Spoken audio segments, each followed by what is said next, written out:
Hi, everybody. This lecture, we're going to be looking at A Theory of Justice by John Rawls. Now, just a little background history. Rawls lived from 1921 to 2002. He is an American philosopher that taught at Harvard, and he was very much concerned with social justice. And so, moving on from those big three moral theories that we discussed previously, we're now looking into kind of what it means to make just arrangements, um, how we can create a type of moral system. So before we were looking at how we look at morality in general, and now more of creating those institutions, that social justice. And we saw that there are some problems with deontology. There are problems with utilitarianism. Utilitarianism in particular, there's this sense of an unmeasurability. How do I weigh my pains and pleasures against somebody else's pains and pleasures? It doesn't seem like we can really do that. What counts more, my paper cut or somebody else's stubbed toe? Um, what's better? Someone getting an education, somebody getting a job, right? It seems very subjective in a sense. And with utilitarianism, it can be the case that it's just radically unfair. We talked about this idea that greatest good for the greatest number. And so, if a population is made up of a majority, whatever that majority says is the greatest good goes. And this doesn't seem like it would be a good moral theory, especially if the majority decided to bring back slavery or that women shouldn't have rights or anything like that. Now, when it comes to Rawls's theory of justice, he really understands justice within the framework of social institutions. So he believes that justice is to social institutions as truth is to thought, meaning that you can't really have social institutions without there being some just behavior within those institutions. Similarly, right, if we have thought, it doesn't really make sense to have thought without there being truth or true thought. Uh, Justice is going to play that same role within social institutions. And while there are different notions of justice, such as laws, decisions, judgments, institutions, uh, these are more kind of subjective in nature. Laws are not necessarily things that require justice necessarily. This laws can be something that is very utilitarian based. Same with judgments being very subjective, decisions being very subjective. Excuse me. We can also look at institutions as just being, let's say, a business, for instance, and the rules of the business are created by essentially the CEO or founder, and so they don't really need to have the same basic structure as social institutions. Looking at something like a government, for instance, where we want to make sure that justice is, on the whole, equal and fair. We want to make sure that it is just at its base uh, just, essentially. And so for Rawls, this amounts to concern for just arrangements, and this means taking a Hobbesian theory known as contractarianism, right, where we create these social contracts where your participation within the social system is uh, essentially your accepting of the different rights and rules and so forth. In order to play in the National Basketball Association, players have to meet specific criteria, have to do certain things, and meet certain arrangements. They're not allowed to cheat, they're not allowed to harm other players, right? There are rules that you have to follow in order to be a part of that association. If you don't want to be in that association or you don't want to follow those rules, then you don't have to. but if you want to be in an association, you have to follow those rules. This is kind of like contractarianism. We see the same thing if we just look at rules and laws within the social institutions of, let's say, being an American, for instance. So you don't have to be an American if you don't want. You can renounce your citizenship and move to another country. Uh, However, if you stay in this country and stay an American citizen, you need to follow certain rules, such as not committing treason against your government, not murdering people, not stealing things, right? And you, just by association of being here, accept those rules and contract terms. At any point, if you want out of that contract, then you can get out, but it means you would have to essentially move out of the country. And so for Rawls, the theory of justice really amounts to this kind of arrangement that we make within the social institution, within the government. And it's all about trying to create a just, fair, equal balance. And we'll talk about those different terms here in a little bit. So when we think of justice as fairness, this is a very tricky idea, the idea of fairness. And Rawls claims that we determine the principles of justice, or we ought to determine the principles of justice by adopting the original position. Now, the original position is essentially an unbiased state choosing the best form of justice for the sake of being just. And so he asks you to imagine thinking about a social institution, let's say a government, in which you are not yet born. And so, you not being born, you are unsure about the different role that you will play in society. You are unsure of the different class or socioeconomic status that you'll have, race, gender, all of those things. So we are adopting this position as removed as possible, as unbiased as possible, and think of what would life be like, or how would we want life to exist, government, social institutions to exist, prior to adopting the position that we are essentially born into. For instance, I'm born into the position of a white male, generally grew up in a middle class family. However, if I'm adopting the original position, I need to remove those biases and look at social institutions from that, outside of those groups.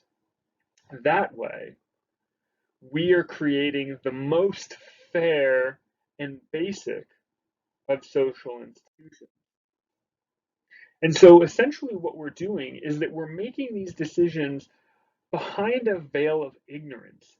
If I don't know what gender I'm going to be born into, then I want to make sure that when I'm imagining the best form of social institution, that I'm doing so where I'm going to be happy to be born a female or a male or black or white or rich or poor or any variety of nationalities, gender, not nationality, yeah, well, nationalities, genders, races, etc. Right?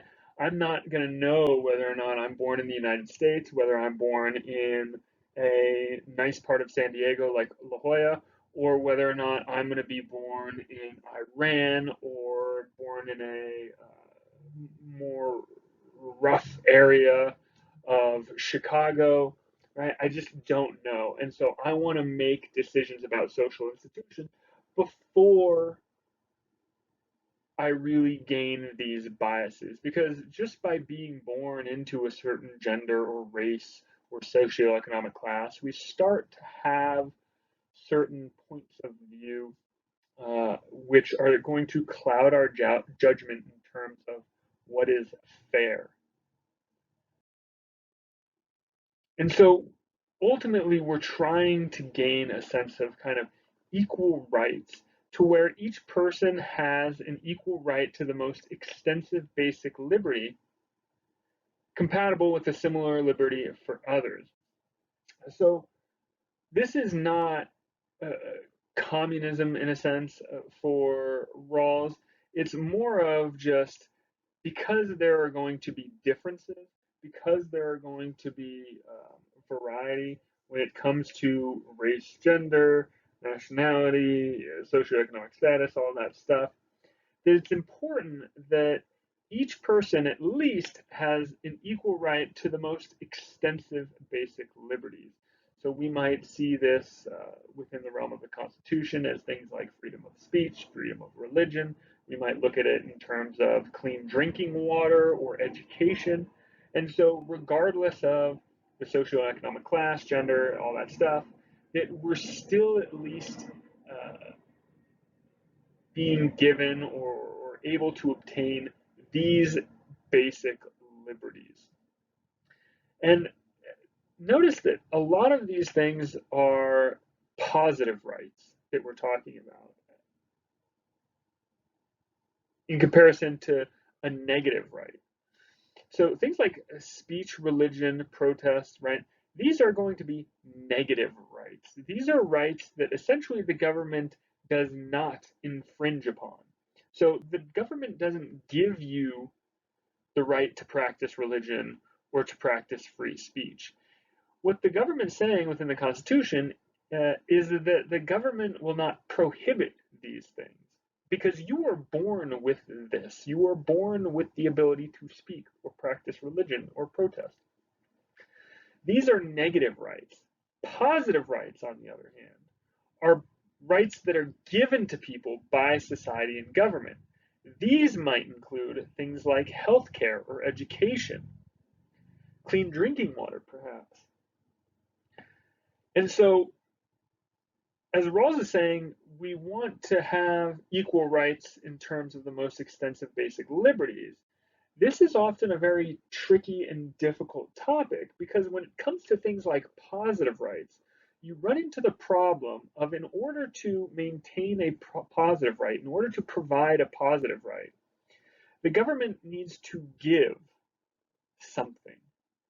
And in order to give something, it must acquire or force or pay for some sort of services or items in a specific way.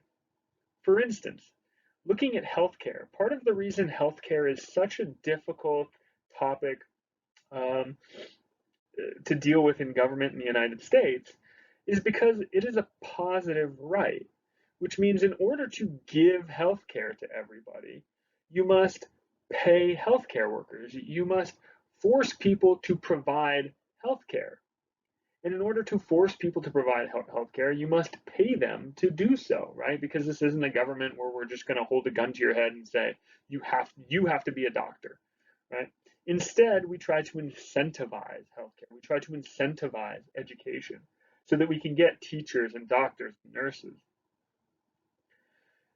The difficulty with this stuff is that it needs to come from somewhere, right? So the government needs to pay for doctors, it needs to pay for education, which is very difficult to do, right? Freedom of speech, freedom of religion is not something that essentially costs anything, right?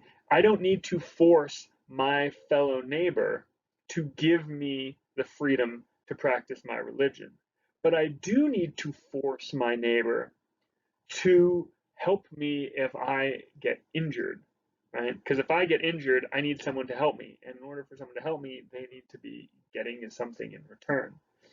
And so it's very difficult to really create these equal rights when you see the distinction between something like positive and negative rights. And so we see this burden and advantages that come about. Social and economic inequalities are essentially arranged in a way where we reasonably expect those burdens or advantages, or those advantages rather, to be everyone's advantage, right? and attached to positions and offices open to all. So for instance, look at something like the rules for running for Senate, for instance. Let's say you want to run for the House of Representatives, right? These types of positions are essentially open to all. As long as you're over the age of 25 and live within your district, I'm sure I think there are some places where you don't even need to live in the district, right? But as long as you're of the age of 25, you can run for House of Representative position. And so it doesn't matter if you're black, white, woman, male, trans, if you're anything, right? Even, for instance, you might have someone who's not necessarily born in the United States, but then comes into the United States, gains citizenship. He or she would also be able to run for House of Representatives, I believe. And so if this is the case, then these positions are something that is completely open to anybody, right? And this leads to what Rawls claims is the fair equality of opportunity principle. And so what the fair equality of opportunity principle states is essentially that justice as equality is one in which everyone is equal. Uh, this is not necessarily what Rawls is advocating in terms of justice as equality. He's not suggesting a sense of communism, which this clearly seems to be, where everybody is equal. This would be problematic for Rawls because under a just system as equality, everyone gets the same stuff and society is made to be equal across the board. But this is problematic because people aren't equal. We have different drives, we have different ambitions, we have different needs, wants, desires, and so forth. And so the fair equality of opportunity principle is more of a merit-based system in Rawls's view, where a person is a reflection of their abilities and willingness to perform tasks of some given position. So here, it's not that we're all completely equal. When we look at the fair equality of opportunity principle, we're not saying that everybody is equal, only that there was an equal opportunity for acquiring certain goods or positions and so forth. So people are not given positions because of race or economic standing, gender, etc. Right? Which seems to kind of go against uh, affirmative action principles, right? Or the idea that a certain number of CEOs within a company should be female or should be POCs or minorities. Instead, we're essentially saying that when it comes to a fair equality of opportunity, uh, that the opportunity, right, there is a fair equality of the opportunity, not necessarily that people are equal and that everything in society ought to be equal. And so this kind of contrasts with a need-based justice system where any equality is given to the least well-off in society for them to achieve society's basic needs. So here we're suggesting that those who need more get more. Those who need less get less. But this again becomes somewhat problematic. And we can see this when we look at things like equality versus equity. When we see an equal system, everybody is given the same. When we see an equitable system, we see this idea, this need-based justice system, where people are given different amounts based on their needs. But again, remember, everybody has different needs. And beyond the basic needs of water, maybe healthcare, education, um, people are different. And so maybe some people want more money, maybe some people want less, maybe some people want bigger homes or homes in one area versus another area, or some people need companionship and some people don't. Right? And we can see how it's difficult to just give based on need versus giving based on merit. So with a need-based system,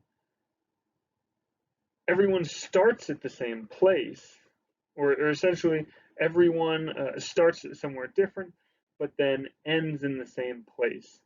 So basically having their basic needs met. So you start with your basic needs met, but you start in different areas in terms of other types of needs, and then those needs are redistributed in order to keep everybody in an equal playing field.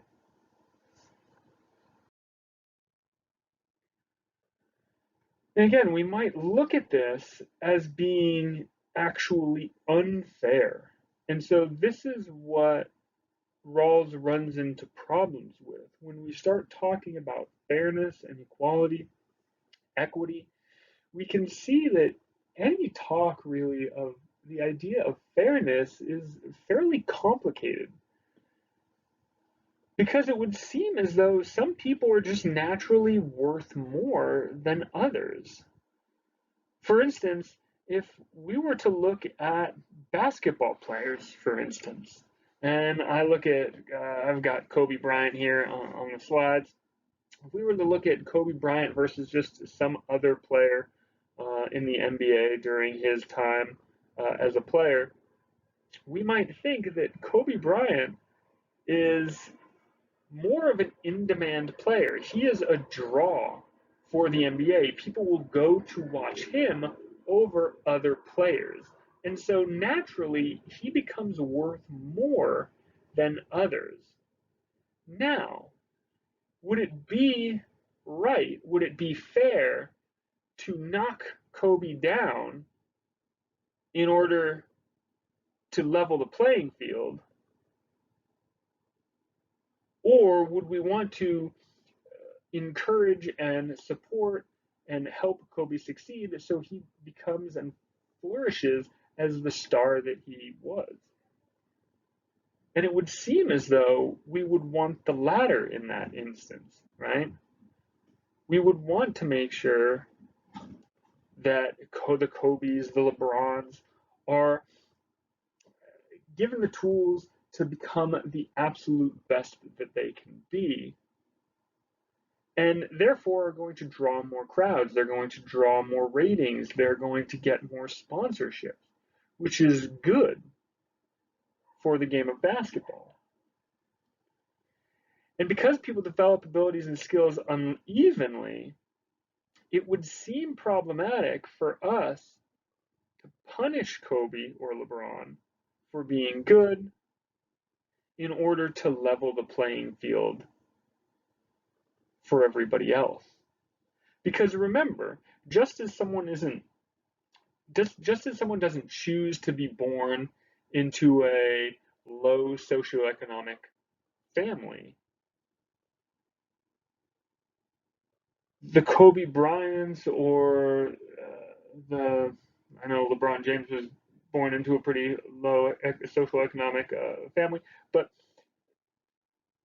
those that are born into well-off, wealthy economic families don't choose their position any more than someone born off in a lower socioeconomic position. And so the idea that we are going to strip resources from one to give to another in itself seems a little unfair, because in both instances you have individuals that didn't choose the position they're in. And this is the argument that Robert Nozick makes about Wilt Chamberlain back in Robert Nozick's time, essentially saying that Wilt Chamberlain didn't choose to be born to be a giant, amazing basketball player.